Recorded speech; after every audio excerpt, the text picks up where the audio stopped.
Sounds good. Here this morning with Jake Cadell of William Penn. How you doing today?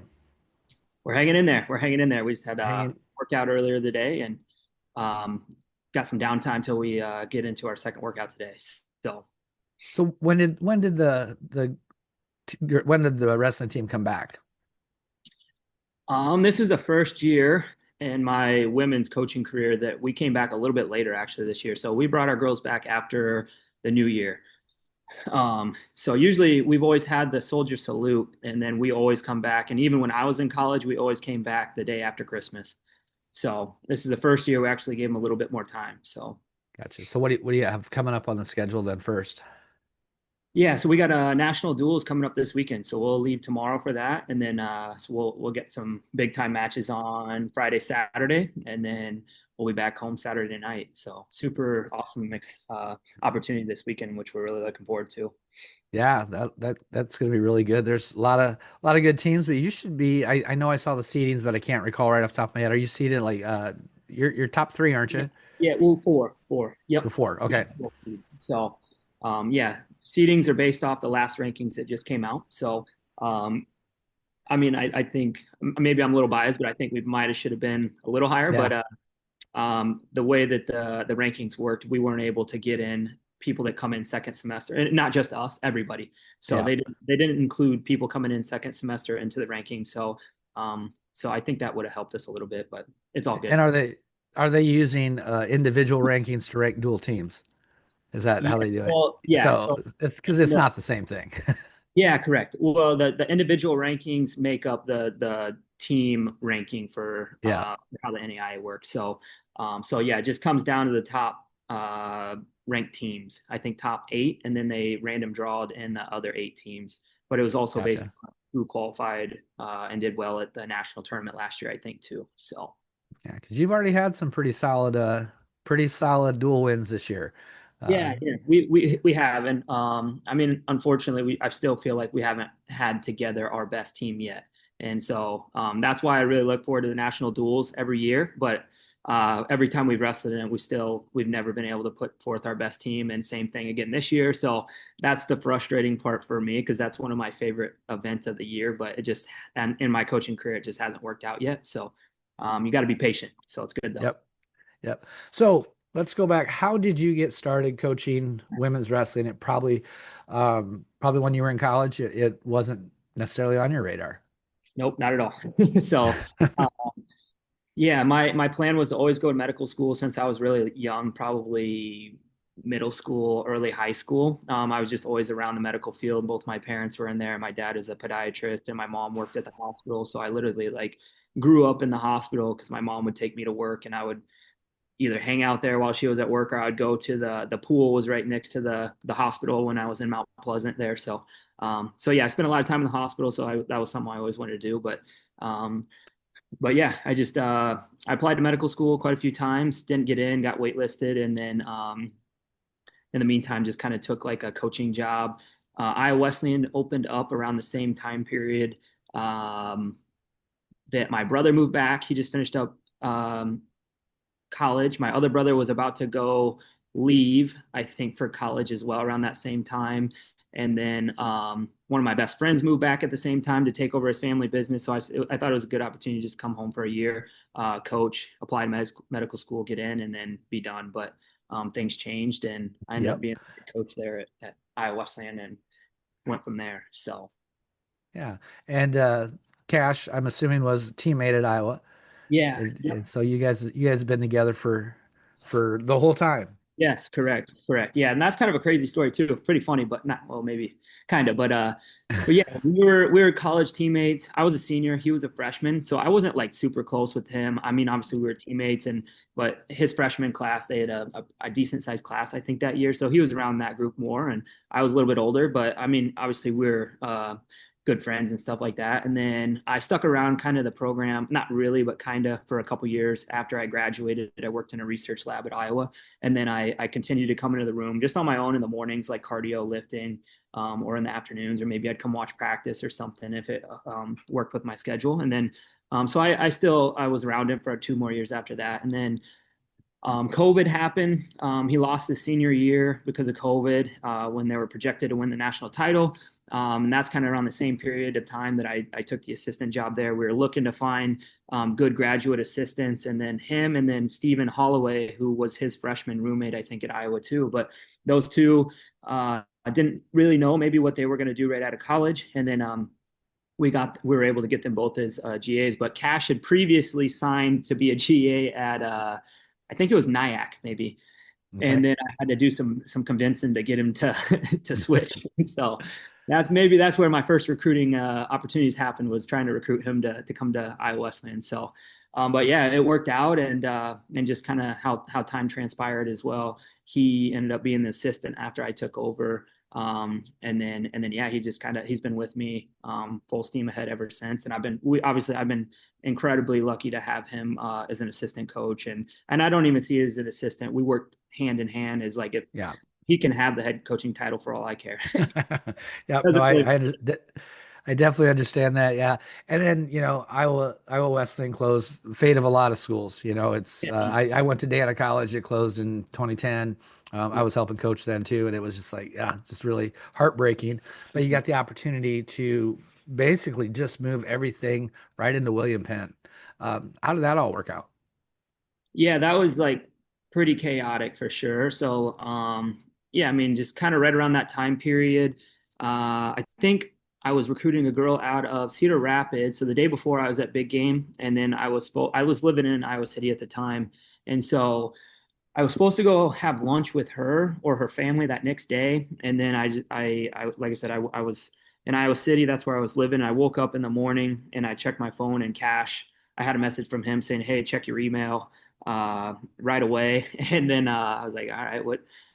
And so I looked at my email, and then we had an email, and then right after that, I missed that email as well. But there's another email that was to the student population about the school shutting down. I was like, "Oh crap!" Like so I had to call. Her name was Erica. I had to let her know that I wasn't going to be able to meet with her, and I had to go straight back to Iowa Wesleyan to meet with the team. And even then, I didn't know all the details. But I think just remaining calm and ensuring that there's going to be some kind of uh, outcome for it, whether it's good or bad. But yeah, so just keeping everybody positive and calm was the goal. And then yeah, just the way things worked out.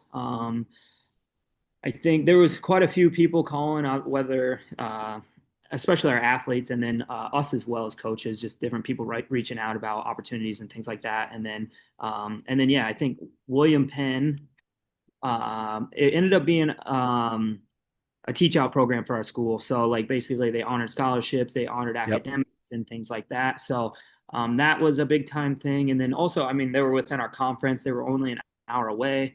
And then we kind of negotiated into our contract that like, in order for me or Cash to go there, we both had to go together. And so that's so we kind of negotiated that, and they found a way to make it happen. And then after that, that was kind of a done deal for us after they made that happen. So but yeah, like I said, they have super nice facilities here. So we've competed here, and I'd seen that in the conference championships were here. So we knew a little bit behind the scenes compared to other programs that were reaching out to us to take their jobs and stuff. Like we already had some familiarity here a little bit, which was nice. So yeah, and then we got to stay close to home or where our roots are here in Iowa. So that was super awesome as well. So Yeah, that's crazy how things happen. One door shuts, the next one opens up, and probably a yeah, better opportunity even for you. yeah, And 100%, it's 100%. it's it's proven to be a really good opportunity. Yeah, Um, when you talk about recruiting and recruiting, I don't want to say sales pitch, but I mean in a yeah. way we are. Yeah, I mean you're selling your school. Let's say I'm bringing one of my athletes over. What are some of the selling points for William Penn? Yeah, I mean, I think coaching staff is always probably the number one thing we talk about right away. What we have to offer here is a coaching staff and our knowledge and things like that. I think is probably usually the go-to, and then obviously the facilities that we have here are incredible at William Penn. And so, I mean, that's why we host the conference championships every year, is because we have the best facilities for it in our conference, and we're in a super strong conference. And And I mean, the facilities, we also have the incredible support with the putting on those events and stuff too. So like our university here does an incredible job of the manpower for it, and just the huge championship feel that they make happen here is incredible. So those are kind of a couple of things, and obviously like the team environment, our culture, the girls we have on our team, training partners, a lot of that stuff kind of plays into it, and then also geographical location of being here in Iowa. There's tons of opportunities to compete here. It's like compared to maybe East or West Coast, a lot of those schools only compete. If you look at their schedules, they only compete like 6 or 8 times, maybe a year, just because I think a lot of their budget gets eaten up by airfare and things like Yep. that. So they don't have as many opportunities, or you got to travel 12 hours to go wrestle the closest school. So like I said, for us in the Midwest, that's super awesome. You're going to college, you might as well get the most out of your competition and abilities to compete by being within an area that has wrestling. And obviously, Iowa is one of the best states in the country for wrestling. But yeah, I mean, those are kind of some of the things that we talk about within our program. And yeah, does that kind of answer your question, maybe? Yeah, it sure does. Yeah, and then you said you have opportunity to compete, and there's a ton of opportunities. Iowa is, I'm almost gonna say it's almost saturated Yeah, for yeah, until we can keep growing the high school and building more numbers. Because wow, there's just a lot of colleges out looking and searching. Part of the recruiting process, though, is you're also finding what athletes work with your program. So yeah, for what are sure. some of the what are some of the things that you're looking at in the athletes coming to you? Yeah, most importantly, what we tell every athlete is the most important two things are just good people and hard workers. Like we have tons of girls on our team never placed at state that are, and then we have individuals that are made the world teams and won world championships and wrestled in the Olympics. So we have a huge spectrum here of different levels of girls, which is awesome to work with for us as coaches. And so, yeah, and then just the hard worker side of things, like I kind of alluded to with our coaching staff. I think I'm maybe biased a little bit, but I think we definitely have the best coaching staff when it comes to women's wrestling. We have tons of coaches on staff, and just the high level knowledge of our coaching staff has trained at a high level. Just coming from the University of Iowa, just the expectations and training at a high level. We had Olympians on our team and things like that we got to train alongside with, and we're practice partners with. And so we've seen at the highest level what it's like to be successful and things like that. So whether I didn't necessarily attain that as a coach, but I think being in that fire and having those mentors has been huge. And now we get to pass that on to our girls here. So again, like I said, I think just the coaching staff we have and being able to pass that knowledge on to our athletes, and we get on the mat a ton with our girls and things like that. So with that, again, you have to have the individuals that want to work hard. You don't always want to show up to practice and things like that all the time. But again, when you're in an environment like what we have here with our girls and stuff, like girls that show up with high energy every day, that makes a big difference in your attitude sometimes, and getting the most out of your workouts and stuff. So Yeah, building that culture. I've been around a few places that have started the programs, and yeah. it's a hard build those Oh yeah. first few years. Mhm. You're kind of out of that early stages now. You guys Yeah. have built a culture. What would you say some of the things that have gone into what is the culture at William Penn? Yeah, I think just having people that put other people first is that's important to me as a coach. Like I was never like the guy or the starter and things like that at Iowa, and so Cash has a different story. But just in my role, just my experience and things was more what can I do to help this individual obtain their goal and things like that. Just being a good partner and a good teammate and things like that was very important to me, and so that's kind of something that we put into preaching here at William Penn. We want individuals that care about other girls on the team, and what can that individual do to help the other girl next to them. And so that's super important. And then, like I said, just being good people that helps eliminate a lot of the drama and things like that. And honestly, like this is the first year in my coaching career that we have had almost zero drama, which has been incredible. So um, it allows me not to pull my hair out, which is good. So I'm losing it day by day, but So yeah, that's been huge for us. Is like I said, we finally, and I think that's a big testament to the incoming class of girls that we had this year. We had an incredible freshman class this year.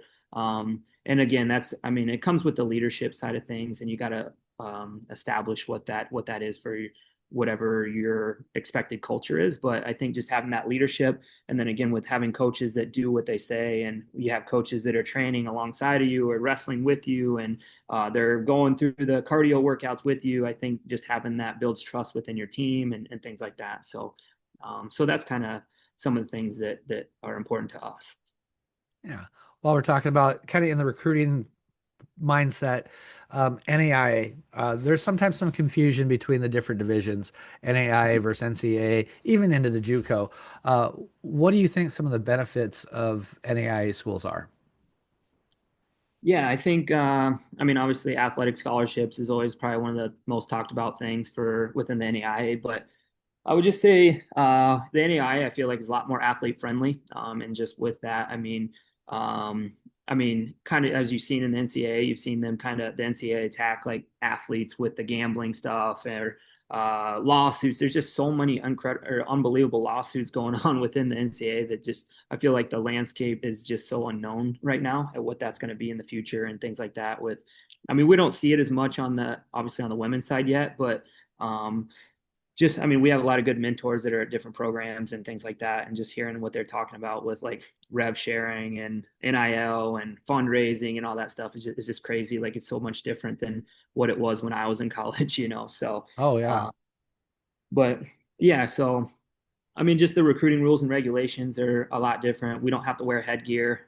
So I think you kind of talked about that. If there would be one rule that maybe you could change, maybe that would be an NCAA rule is like you don't have to wear headgear. But you just see so many things in matches where girls' hairs are getting locked up in the headgear, or it's Yep. just, and so they have to wear it in the NCAA in order to win a national title. You have to wear a headgear in the NCAA, but for us, you don't, which is, I think most girls would prefer that. But yeah, I think we don't have blackout dates or anything like that in the NCAA or in the NAI. So like we are able to contact athletes, but I think within the NCAA they have like certain dates and deadlines that you can't contact athletes. And obviously Division One they have roster caps, so they can only have 30 on a team. We don't really have that in the NAI, and so there's a lot of different things like that. But kind of what you're talking about is I think maybe certain areas of the United States, like from what I've heard, is like maybe in the northeast part of the U.S., they don't have as many NAI schools there, and Uh-huh. so there's a lot of girls up in that area that don't really know much about the NAI, So maybe they're more familiar with an NCAA school just because of they don't have those opportunities up there, kind of deal. So, so yeah, I think it just comes down to the education side of things is super important, and um, so yeah, It does. So I know smaller schools, and NIL is not affecting you yet. yeah, I've had a few different conversations with people.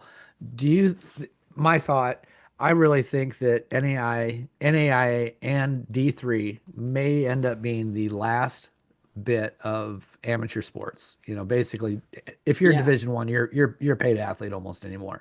probably, yeah, So, yeah, yeah. I what do would you think say, that has? Yeah, I'm kind of looking at. I'm a little nervous, about what's going to happen in wrestling. There's right now. I talked to Wade Chalice a few weeks ago, yeah, and he has stats that 13% of colleges and universities, that's it, have wrestling in the United States. 13%. So it's not a high number anyway. And now schools have to start dealing with revenue sharing and all this. It makes me nervous about wrestling. yeah, yeah. And Cal State just cut their team, whatever that was last week or within this past week, So yeah, Yeah. it's crazy. And I don't know all the details with the opting in and opting out of rev share and what that looks like. But I think actually NIL, I want to say, I'm pretty sure, but I'm pretty sure NIL started in the NAI, I believe. I think the NAI, Really? yeah, I believe so. Maybe double check that, but I'm pretty sure the NAI was the first to establish it, and then the NCAA kind of followed right after that. I'm pretty sure. I'm pretty sure. Don't know that. Nope. That's Pretty sure. maybe not But quite on the same, for you guys, it's not quite the same level as correct. Yeah, exactly. Correct. Correct. Yep. But I think you didn't give Maley Ellsbury $1 million to come wrestle there, did you? mine, if we did, we would. If we did, we would. But, but yeah. but yeah, I think NAI probably does. I think maybe a little bit more NIL than Division 3 probably for sure, if I had to guess. But I guess it just depends on the program and what they have and resources. And if you get somebody that wants to have a successful program and they're willing to fork up the money, then like you could have NIL, you know. So Yep. again, I don't know all the rules and regulations for the NCAA side of things of that, but yeah, there's definitely ways to probably make that work. So. So, what are you hoping? What is your vision for the William Penn program?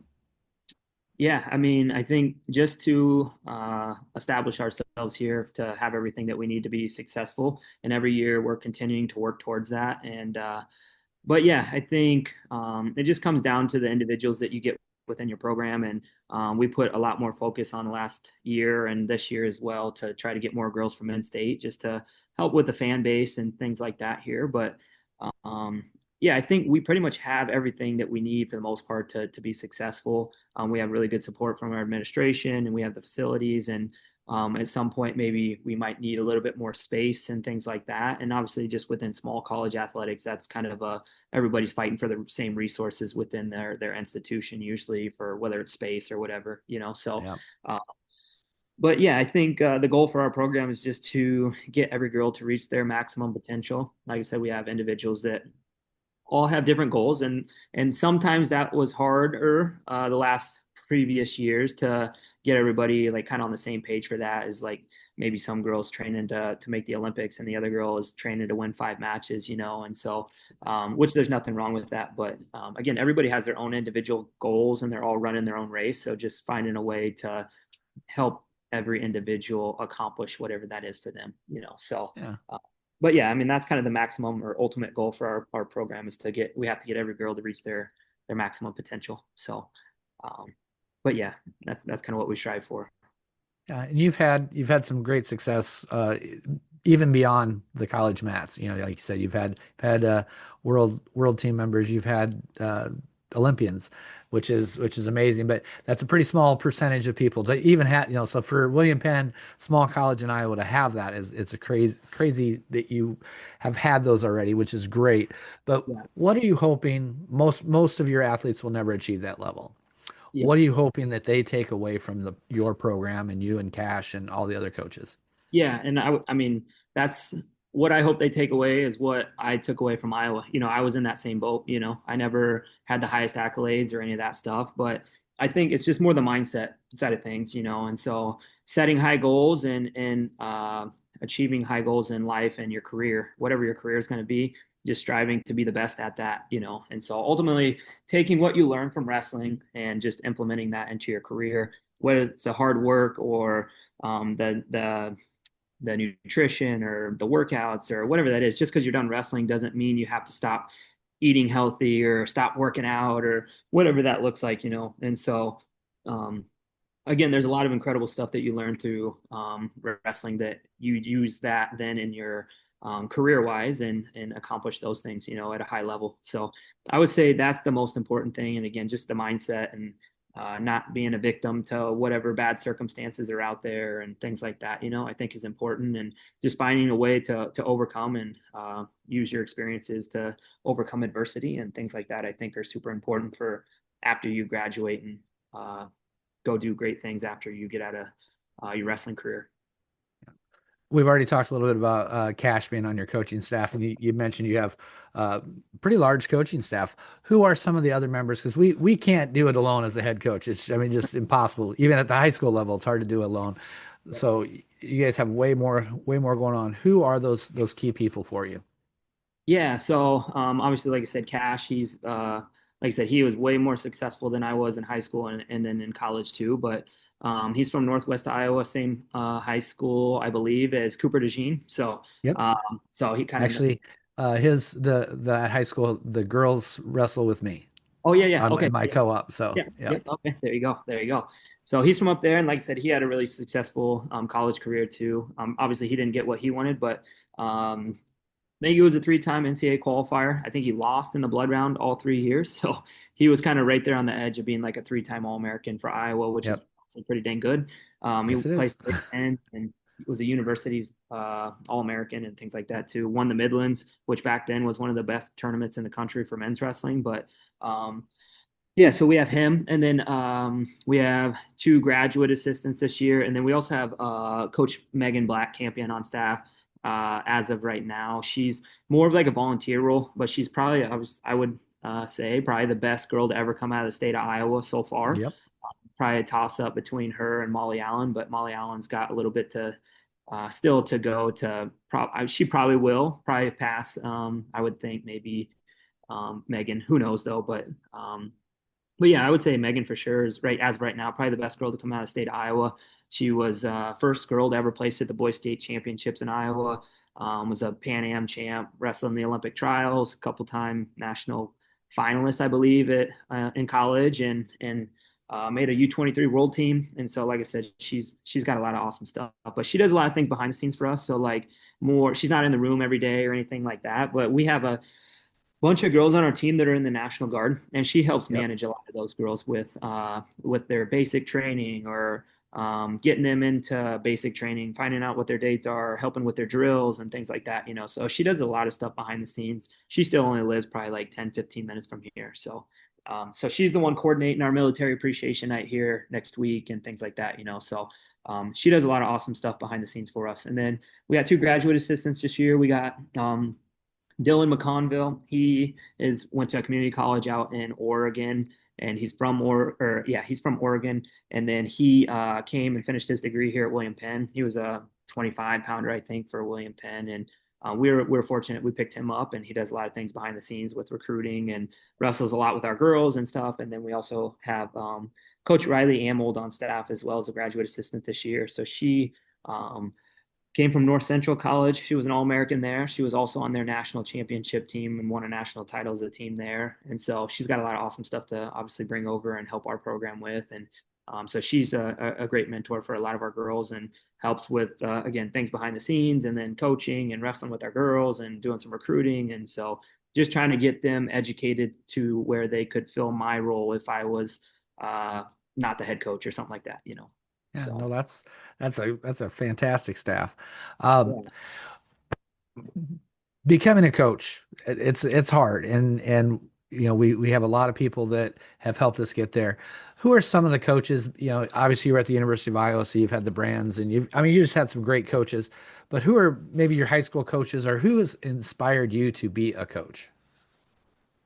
Yeah, I would say obviously my high school coaches. I was very fortunate. I had some amazing coaches. We had um, John Siegel. He was probably my coach, and so he's the one that was with me the most, I would say, in high school. And he was the one I had to have in my corner every time I wrestled and things like that. And he was the one that was taking us to tournaments outside of the season or picking us up and taking us to practices. And if school was canceled or something like that, you know, like he was the one that was always there for us and stuff like that. And so, or he was the one that would bring us in for Tuesday, Thursday practices when I was in high school and stuff, you know. So, um, he's the one that was always there for me when I was in high school, and he just got inducted into the Hall of Fame, I think, for state of Iowa a couple years ago. And so Uh-huh. his son was Johnny Siegel, who was one of my best friends, and as when I was a freshman, and so I was pretty close with Johnny. And then yeah, Coach Swafford, he was one of my favorite coaches when I was in high school too. He was the man. He was a pastor for one of the churches there, but you wouldn't know if just being around him. He was one of the funniest guys ever, and so him, and then Coach Mark Cheery as well. He was our head coach there at New London. I think he got inducted into the Hall of Fame as well, and so he just retired a couple years ago, and now he's helping I think his son Nick Cheery at Fort Madison down there. Um, so yeah, I was pretty fortunate to have some amazing coaches. And then my club coach was Pablo Ibasa, and so Oh, like on yeah. top of that, I started going to him in sixth grade, I think. So I drive up to, or my dad would take me up to Iowa City, and that's kind of how I fell into the University of Iowa, is because our wrestling practices were out of that room. So I was in that room quite a bit from like sixth grade till whenever Pablo moved his club to Cedar Rapids. So then I had to drive to Cedar Rapids, which was another 30 minutes out of the way in Hiawatha. So, like I said, my dad was taking me almost dang near 2 hours up to practice like two times a week or so. Um, so yeah, Pablo, he is another big reason that I think I made a big jump in sixth grade. Like I never placed at state until like my eighth grade year, and then I had a pretty successful high school career, um, and then obviously at Iowa, um, the Brandses were there. Those were our main coaches. I had Coach Morningstar. First year I had Mike Zadek was there our first year, and then after he left, I think that's when Morningstar came in, and then Dan Dennis was another one that kind of took me under his wing. My probably close more like my senior year, junior senior year, and then I had Coach Lloyd Rogers was another guy that was in the Hawkeye Wrestling Club. He put a lot of time into me when I was at Iowa as well, and so I had a lot of good stuff with him too. But yeah, those were kind of some of the main guys. And then I got to know Coach Gable uh, after I graduated college, and that's kind of when I got into coaching. I was able to kind of connect a little bit more with him just because of Pablo. So when I was in like middle school, Pablo used to take us over to Coach Gable's wrestling room, and Uh-huh. we'd beat each other up in there a little bit with the other kids in the club there. So, like I said, Pablo, he's provided me with a ton of incredible opportunities and things like that for to further my coaching career after I graduated and stuff too. So, shout out to him for everything he's helped me with. And so, yeah, like I said, we've been pretty fortunate that we've had some pretty good mentors that we can get the answers for that if we don't have them as from us as coaches. So For sure. I'm gonna change things up just a little bit, kind of get to know you a little bit better, have some fun questions. yeah, Um, uh, you're still a pretty young guy and relevant. You know, I'm getting to be old. So, do you get an opportunity? Do you get an opportunity to have the practice playlist ever? I do not. Well, sometimes, but I that's pretty much only cash for the most part. We only so Cash is the guy that has the list, huh? yeah, and we put that we I think we left that up to discretion for the girls fundraising this year that hey, if you meet your goal, cash will not get on the ox for the rest of the year.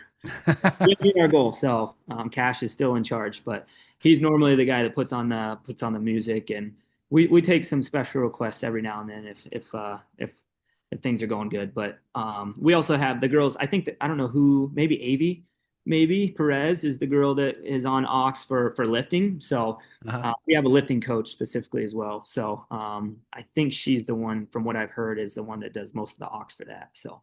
Nice. Very good. Food, such a big part of our sports, you know, and it has changed a lot, you know, from the years of starvation to, you know, Yeah. now it's about nutrition and maintaining and being at your optimum weight. But it's still food's a big part of it. Yeah. Guilty pleasure foods. What is your one thing that even when you were in the weight cut, you always wanted to have? Yeah, I would say it just depends. Like for me, it just depends on maybe your mood or whatever that is. But when I was in high school, I would say cheesecake. Still to this day, I love cheesecake, but it's not as bad as it was maybe when I was in high school.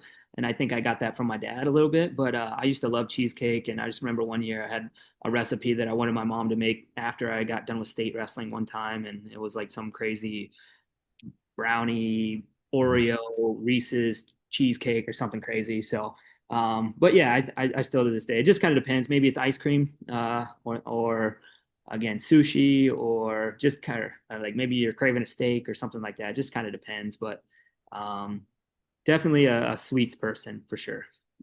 So where you're at, where's some of the best places to go catch that really good meal? Yeah, so we don't unfortunately have any sushi places here, but in Oskaloosa, but I would see obviously in Iowa City, there's a lot of good opportunities when I was in college, and then Yep. um, but yeah, so I think Pella, that's the closest sushi place for us, and it's not bad for Iowa, 20 minutes away sushi. So Yep. uh, so either there or you got to go to Des Moines. But in Oskaloosa, I mean, there's a pretty good steak you can get at Elmhurst, which is one of the clubhouse golf courses here in town. And there's quite a few other places that have some good food here too. But that would probably be where I would go to if I needed a steak or something. I would go to Elmhurst here in Oskaloosa for sure. So, Very nice. Vacation.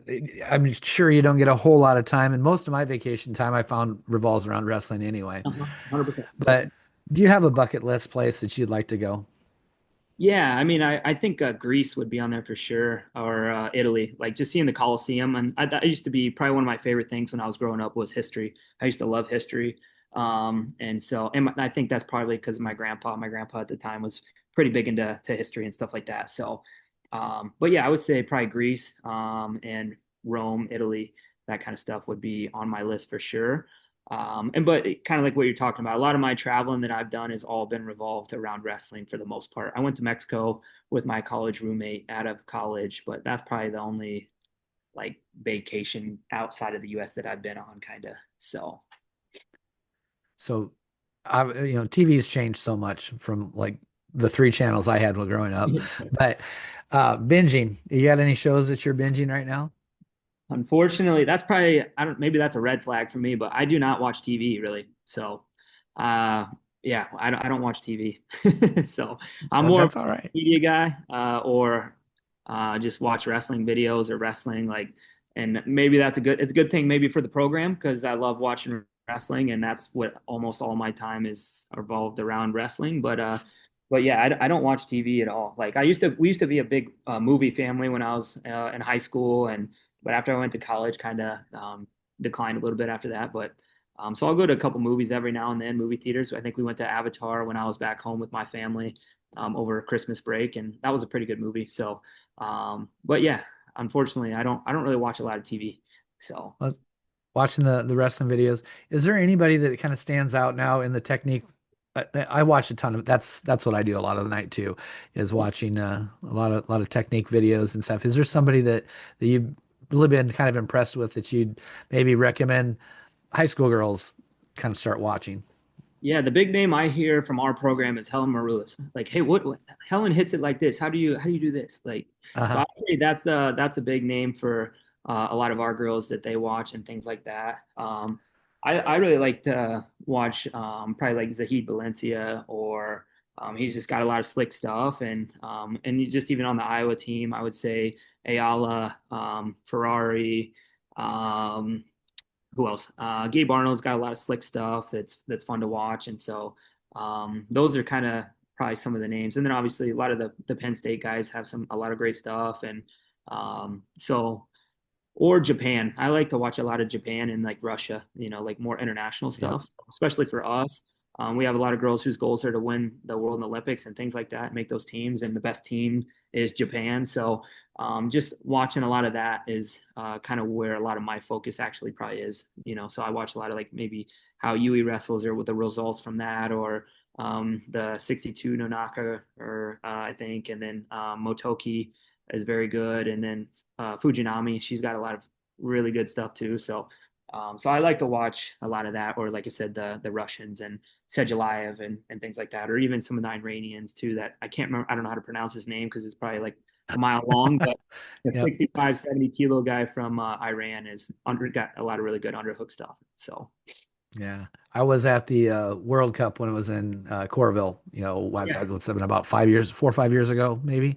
And the Japanese team, it amazed me how each one looked like a carbon copy of the Oh next, yeah. Yep.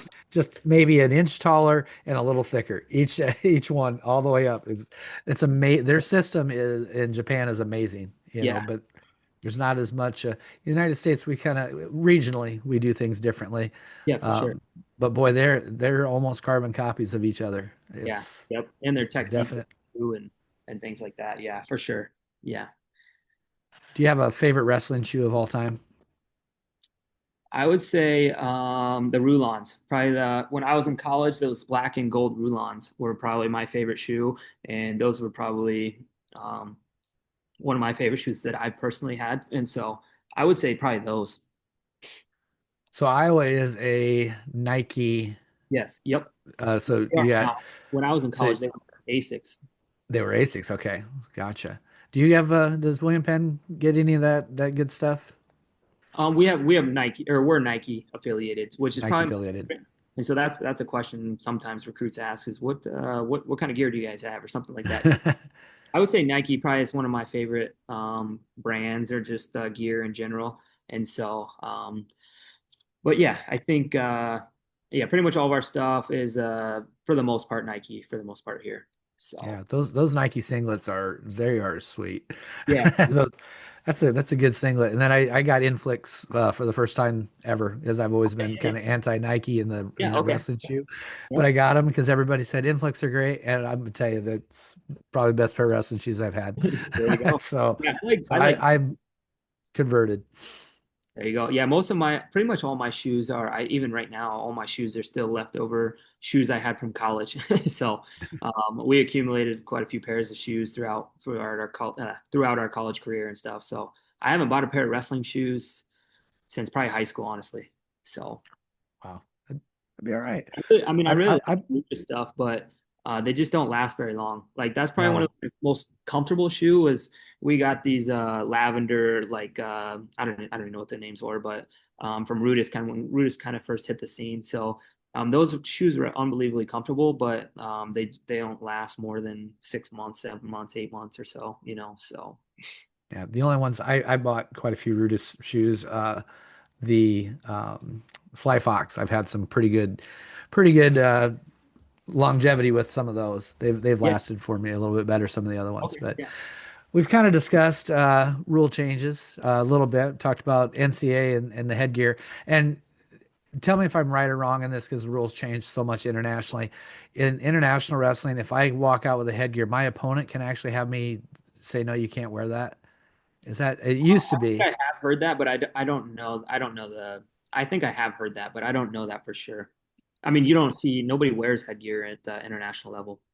Yeah. Pretty I sure. mean, I don't think it's pretty rare. yeah, I don't even think, yeah, Kennedy, I don't think she wore headgear. I don't think so. So I don't know. I'm not sure. Is there anything that you would maybe change about wrestling? Like rules wise, Rules. Yeah. yeah. That's a good question. I mean, I think yeah, just eliminating the headgear side on the NCAA.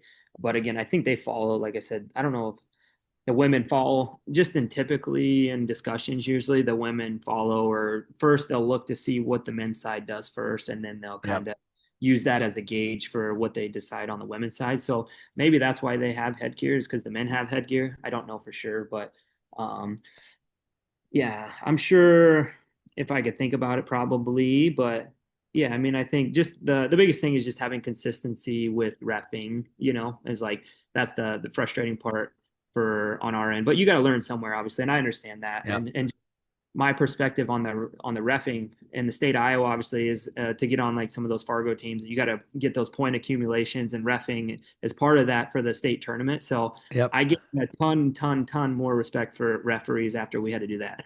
So Yes. Oh, I absolutely hate being an official. I don't even do it in my room really. I've done yeah, it twice this year and I hate it every second. I was thankful that they were lopsided matches and I didn't have to worry yeah, about correct, correct. making a call because I Yeah, don't want to make those calls. So yeah, I'm pretty good about staying off of them. yeah. Just a few things left here. Wrestling has taught me to blank. I would say stay work hard.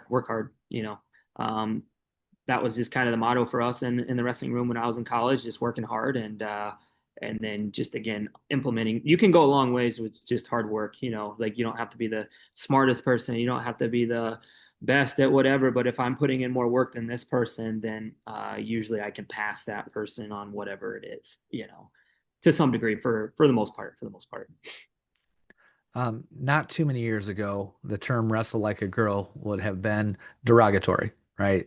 Yeah. And you got some of the top, I mean, you have some high level people in your room.